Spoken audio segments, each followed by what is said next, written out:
fantasydoctors.com, bringing you insight into what we now know is Kyrie Irving's second surgery on the knee that has been bothering him over the last few weeks. Now, he's sat out the last few games because of that knee.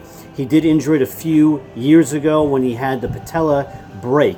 Now, your patella is also known as the kneecap, and the kneecap sits in front of your knee and helps to act like a pivot point between the patellar tendon, which sits underneath the knee or below the knee, attaching the kneecap to the shin bone, and the quadricep tendon, which is above it, and attaches it to the quadricep muscle group. He had a break where the two pieces fell apart, came apart, were reattached together and held into place with screws. Now, it is believed that by MRI he has no structural damage and that the hardware is causing him to have some problems, and that is why he's been having knee issues. In surgery tomorrow, he will undergo a minimally invasive surgery where they take those screws out. Now, if those screws are bothering the patellar tendon or the quadriceps tendon, this should take care of his pain. But that's a big if. Anytime you break a joint or a bone that is related to a joint, you can damage irreversibly the cartilage and therefore have arthritis develop or lose chunks of the cartilage, where that can cause pain and become dysfunctional or become a problem down the line.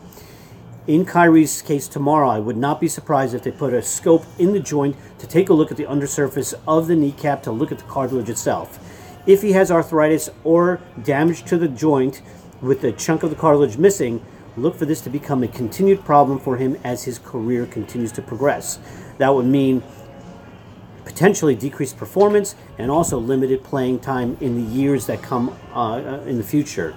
If this is just the hardware bothering him, it is 4 to 6 weeks for him to return to play. Those screws get removed, and so you are left with a hollow tunnel in the bone. If you push him too fast, he can re-break through those tunnels and he starts from square one with another surgery for a fracture.